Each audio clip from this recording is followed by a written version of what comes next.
Hello, viewers. Welcome back to another episode.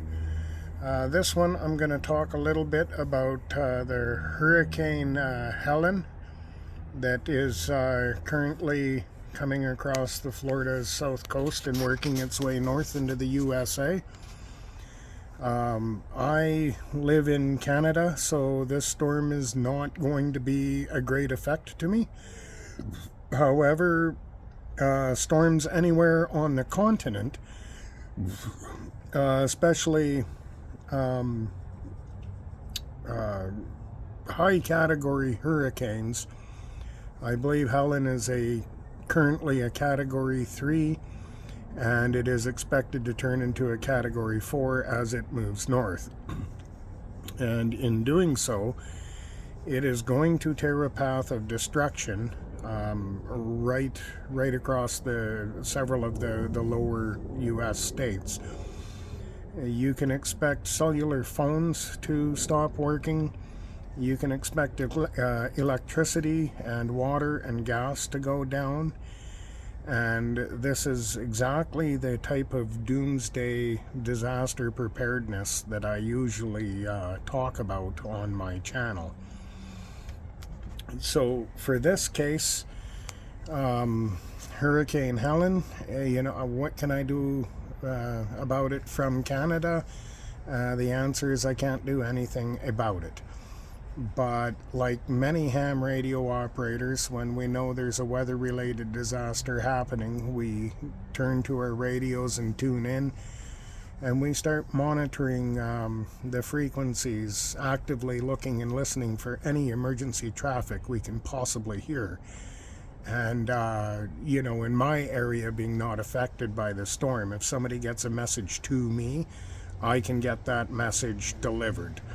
Whether I'm calling a 911 service just outside the affected area but quite close, and they can then relay the information as needed, or whether I'm just contacting somebody at home to let them know I've heard from one of their loved ones and that person is going to be fine.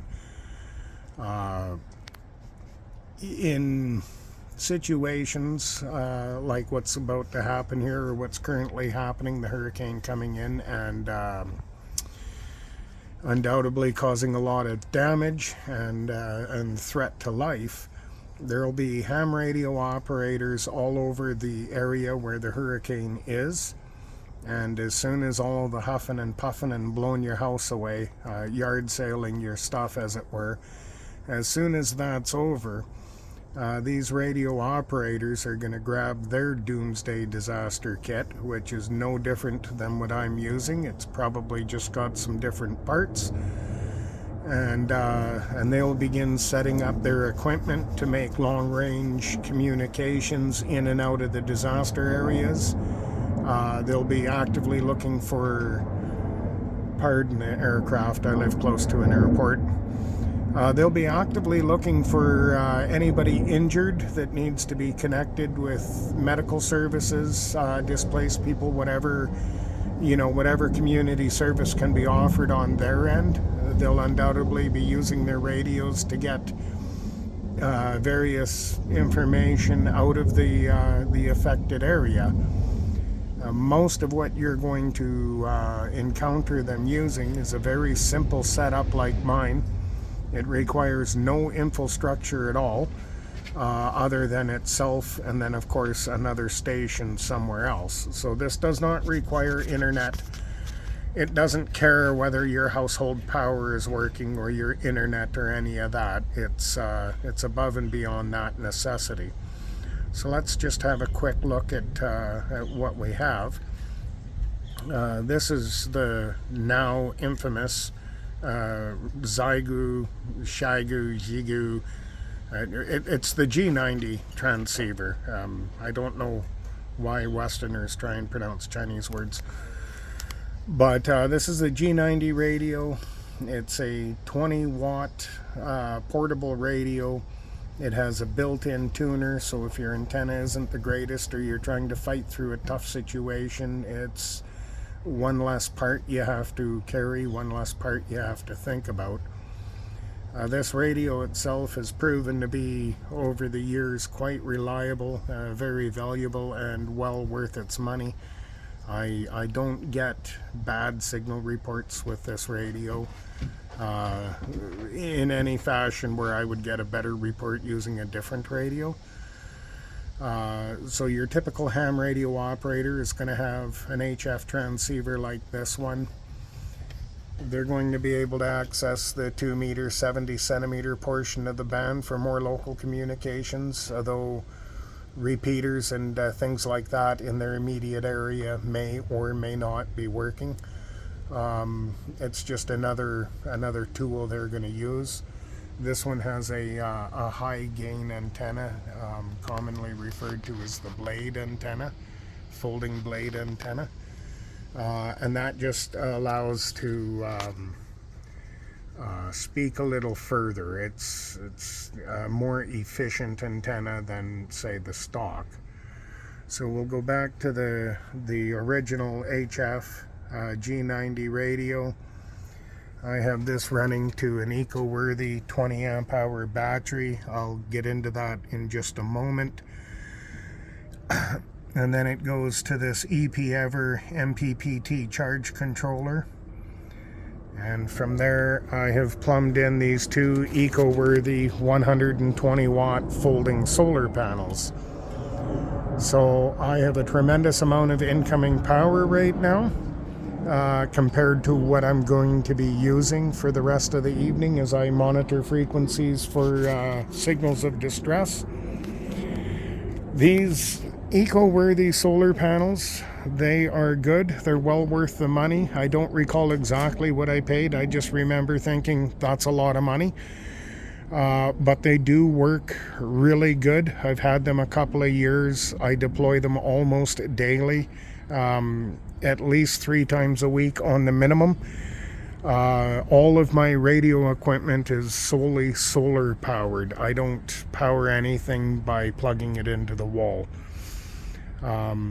These eco-worthy solar panels, in my opinion, are just about bulletproof. I've seen a little bit of the stitching come loose on one of them somewhere. I think about time, to be honest, because they have not had the easiest life. They get used all the time. It's not like I bought them and then they just sit in the camp gear for that one weekend a year. These come out in the winter, in the summer. I've run them in the rain. I don't baby them at all. So with the eco-worthy solar panel, I will absolutely buy more if I have a need for them. Now when it comes to these 20 amp hour batteries, I have 2 of these batteries. If you watch some of my earlier videos, I was running 2 of these in my emergency box. But if you watch the video that I marked called Vet Your Gear, I go over that one of the batteries has a bad BMS and is no longer functioning. And this battery, although it is functioning, it's only giving out 5 amps, not 20. So it is what it is. Maybe I just got 2 lemons and these batteries are great. I don't really know of anybody else who uses them, although I have seen them used on YouTube. The person on YouTube never talked about their experience with the battery. Although I'll say they're down 2 for 2 with me, and I'm currently looking for a totally different brand for my battery. Now, I'm not knocking the company eco-worthy. I just promoted their solar panels as good kit, but the batteries have let me down twice. That's just the truth. From the radio, I'm going up to a very simple inverted V dipole antenna at 30 feet. There's my 1-to-1 Bellin. That's a 2 meter 70 centimeter antenna with a ground plane. It's a mobile antenna. Up on this pole, I really get a good distance with that. But the Bellin itself has got a total of 4 wires. That's 2 leads, one for 20 meters, one for 40 meters. And that will allow me to pretty much work the world. I've had contacts all over the world. It's worked out really well for me. But I just thought I'd make a quick video, just showing some of the emergency radio equipment or emergency gear that, like a really crazy prepper guy would have, or just your average ham radio guy. I know when you talk about prepping videos, there's a lot of people out there that like to approach it from a combat point of view or a militarized point of view. I'm not a soldier. I'm not going to be fighting any wars. I don't even put on the t-shirt and cheer it on when it's on the television. That's not my thing. But weather-related emergencies and disasters, I mean, it's a doomsday for everybody involved in the disaster. Those people not involved really don't care. That's just a fact of life. But it always pays to be a little bit prepared or over-prepared rather than under-prepared. When we live in a stable environment, we take a lot of things like running water, electricity, gas, that sort of thing. We take that for granted. And usually, if there's a disruption to that, within a day or two, people start dying because they've taken it for granted. And they haven't considered how to meet their needs if that, if the services just weren't available for them. At any rate, that's pretty much all I had to say. We're just over 12 minutes, and you probably got to do the paperwork, flush, and get out of the room, go to somewhere with thinner air. So I will cut it off here. Thank you for watching. I hope you enjoyed. Please leave a comment.